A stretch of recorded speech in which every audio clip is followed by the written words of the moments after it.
This podcast may contain explicit language, mature topics, and possible spoilers. Listener discretion is advised. Hello, Patreon members! Welcome to a special bonus episode of the Cinema Recall podcast.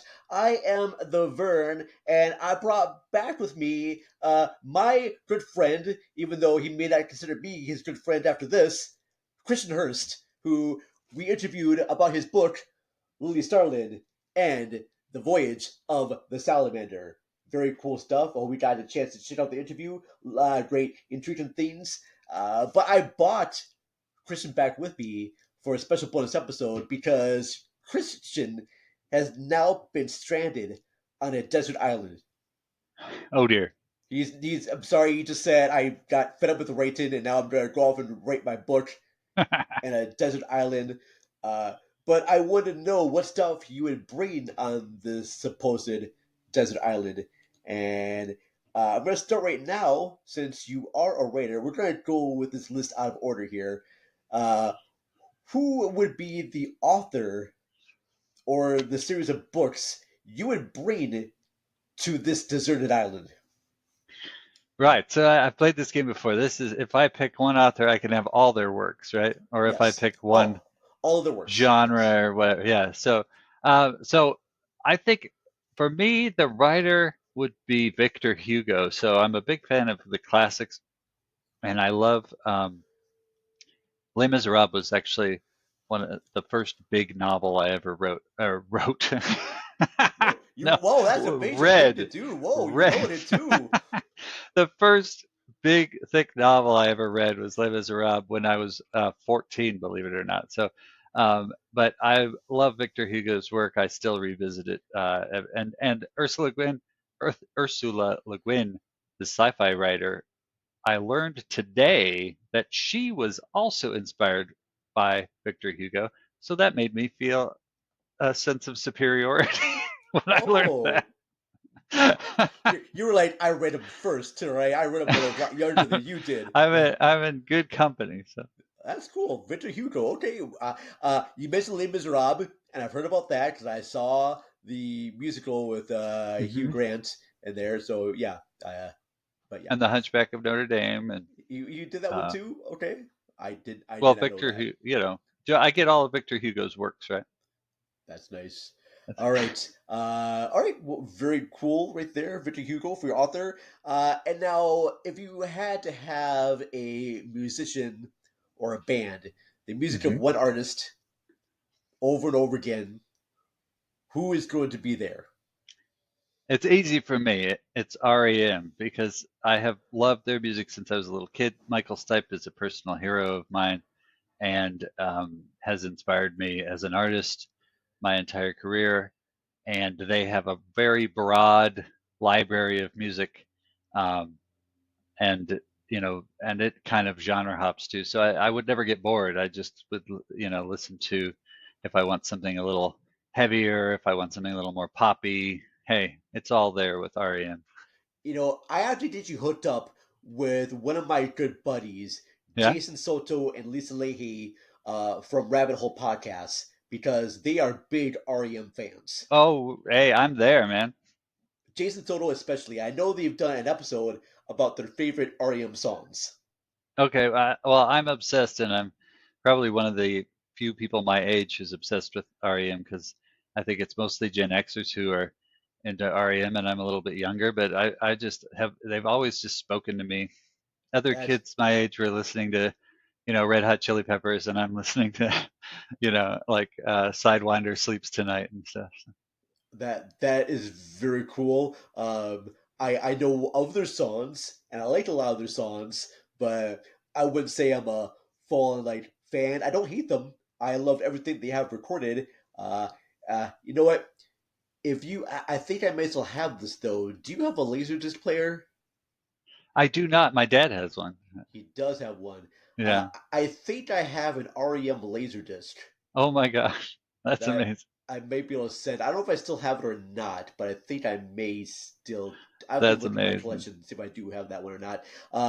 Very cool choice right there. I definitely would give you the content information for Rabbit Hole Podcast because I think you and Jason would Yeah, talk yeah, that'd be fun. on and on about the book, but a lot about REM. That's epic. All right. So moving on from there, I asked you about who is your favorite director, or even actor that you would want to like So I have. brought him up in the interview, and Christopher Nolan. I'm a huge Christopher Nolan fan. I think that he is probably the best filmmaker of our right now, of our like current generation. Um, So I would either pick Christopher Nolan. I'm going to cop out and say two names, or Mark Forster, who is has made significantly fewer films, but I just love his directing style. He directed Stranger Than Fiction, which is one of my favorite movies, and he directed one of the James Bond movies with Daniel Craig. Um, so Oh, it the was Quantum either of Solace. That Quantum of Solace, yeah, yeah. which I'm a huge fan of, and a lot of people don't like that one, but I love that one. And he directed Finding Neverland, which I love. Um, More of a family movie, but anyway, so I, either Mark Forster or Christopher Nolan. I Christopher Nolan. I mean, his movies are a little intense. If I have to only watch one director's movies, I don't know if I would get like that's sick of them eventually because they're so Wom. emotionally like impactful Wom. right A out the lot of wall. wom going on in Christopher Nolan's. Yeah, they are very intense features. What do you think about Tenant? Oh, I haven't seen that one, believe it That's or not. that's one of his movies that it's confusing, but not Hmm. in a fun way. Not in Oh, like okay. a like a Not Lindsay like The Mulholland. Prestige. Like Prestige was good. I like the Yeah, I love The Prestige Prestige. very much though, but the Tenant, it was like, are you trying to be like Lynch in that one? To the very I'll have to check it or out. Cronenberg? I don't know. It felt Huh. very off for He him. was like Inception wasn't confusing enough, so he had to make it. Oh, yeah, very much so. He's like, hey guys, I knew you were confused by Inception, but I want to make things even more confusing for you, but just like Oh, and Tenet. then I will say, what the one other movie I thought. So my absolute favorite movie of all time is a movie. It's a sci-fi movie called Children of Men. I Oh, don't know if you've seen it, but Alfonso Cuarón, right? Or yes, Alfonso Cuarón, and he's an amazing director too. Um, and but that if you want to know my absolute favorite movie of all time, that's my absolute favorite movie of all time. Um, no, and I it's think it's interesting because he directed Harry Potter and the Prisoner of Azkaban, and yeah. I think that was the best Harry Potter movie out of all the Harry Potter movies. But personal opinion. No, he's got a good track record of movies that he did Roma and Hmm. uh, Hmm. Pan's Labyrinth, Oh, of Gravity. course, yeah. Wait, I don't. Do you actually direct Pan's Labyrinth or no? That's No, Del Toro that did Pan's that was Labyrinth. Del Yeah, Toro, yeah. but I know he But like put doing it. they're friends. They're very much friends. Well, you gotta stop doing this, Google. When I type in movies, I'm like looking up all these movies, and I'm like, yeah, you probably were involved with producing stuff, but you didn't actually Right. direct it. But no, yeah, Uh, Gravity, yeah, he's obviously one of the good ones. But I still say Christopher Nolan's probably the best filmmaker right now. I'm excited to see the Odyssey. I think it's interesting that he was like, I got where do I go from here in my, I just made a Oppenheimer. Where do I go? The Odyssey. Let's yeah, make the, it's like it's a small movie. the small Well, movie. Yeah, his next movie's gonna be the Bible. All right, it's right, gonna be this. exactly. He's gonna Right. last 15 hours, no intermission, just The right there in theaters. Encyclopedia Britannica. It's like Chapter one. That's right. Uh, very cool. All right, and then following up right there, we had you ask about who would be your favorite restaurant hmm. that you would go to, restaurant or even chef. Can be a fast food joint. So, can I just pick a Mexican food? I can't like Oh, I don't. yeah. There's a lot of great Mexican restaurants, but I love like authentic Mexican restaurants. So, if I had to eat one kind of food for the rest of my life, it would be Mexican food. Okay. Uh, Just runner up would be Indian food. I'm a vegetarian, so the Indian food, Mexican food, there's a lot of vegetarian options, but they're also just their flavors are, you know, delicious. So sure. Well, very cool. I like that very much. And our last guest, Kaylee from What's Over with Kaylee, she had her favorite restaurant be Taco Bell. So hey, there you go. I think it's great you have that there. And then what I had last, I had your favorite TV show or streaming app. Well, I mentioned this in the interview, but I'm a huge Trekkie, so Star Trek, and then I would have content for the rest of my life because there's so much Star Oh, Trek now. But so many shows. I used so to I'd have never run like out. I used to have like a vinyl record of Star Trek, but they were like almost like radio shows of Star Trek with I've voices. heard those. Yes. I had Yeah. the Mowgli one. Uh-huh. No, the Hmm. triplets. I had that on like little like Tribbles. Hmm. 45, and you had like a little picture book, and it told the story, and it had the voice actors. David Gerrold, by the way, who wrote The Trouble with Tribbles, is an amazing sci-fi author, sci-fi writer. Oh David yeah. Gerrold. I'm I'm like in his Facebook circle. I don't know him personally, but I got promoted to like #1 fan or something because I'm on his Facebook so much. but Oh, fun. but he's an amazing writer.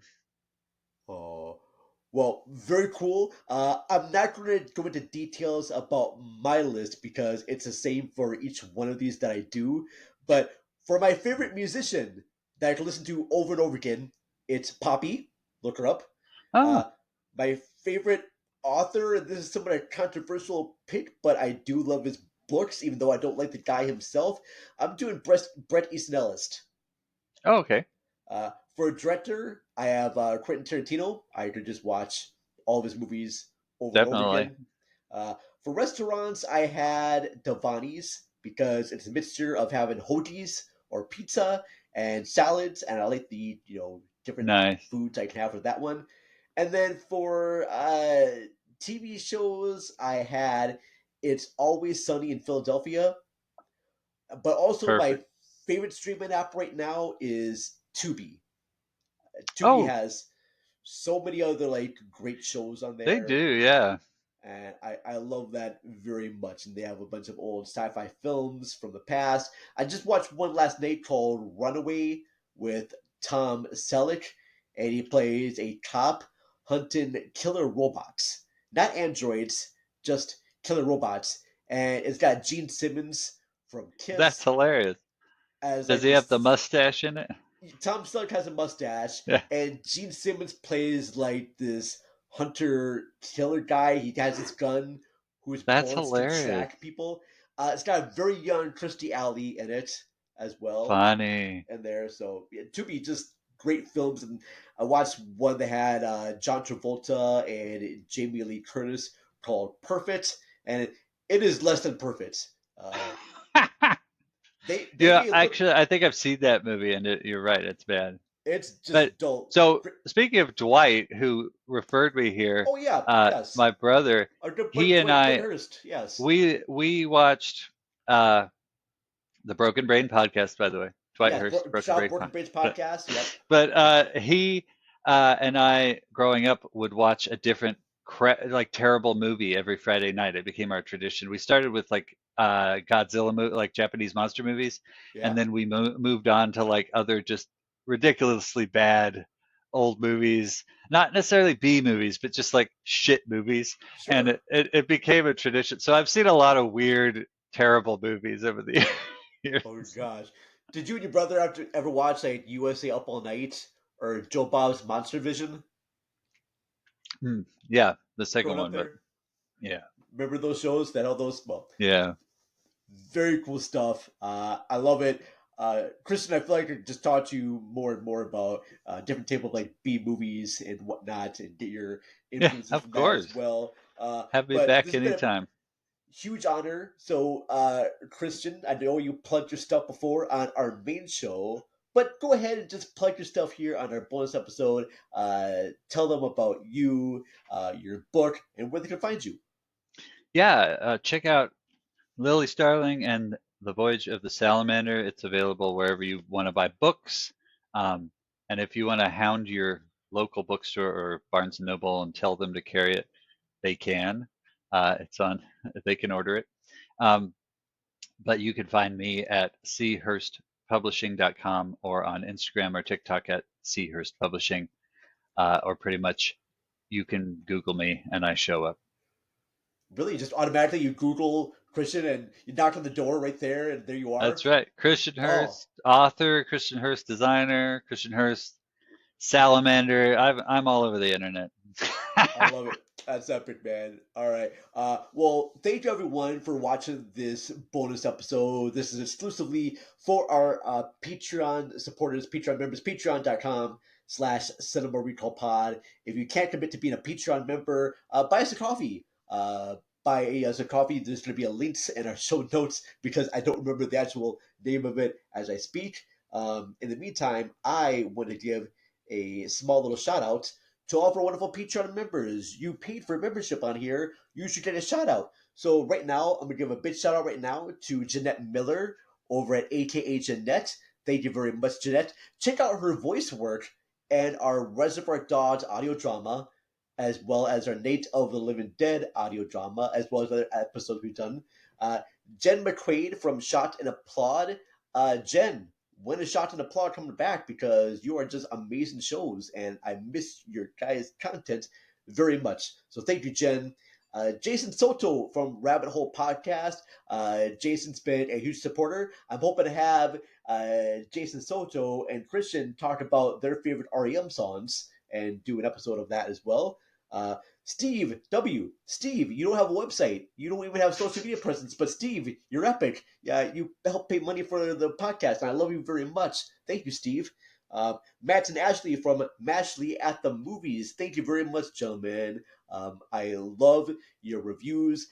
You recently did one on Wonka Wise Chunking Express, which I found to be very cool. Even though you were not fans of that movie, I still found your review to be very insightful and very fun. And then we got Donnie Roberts from the Deep Sea Anthologies. He also does work with Cage's Kiss.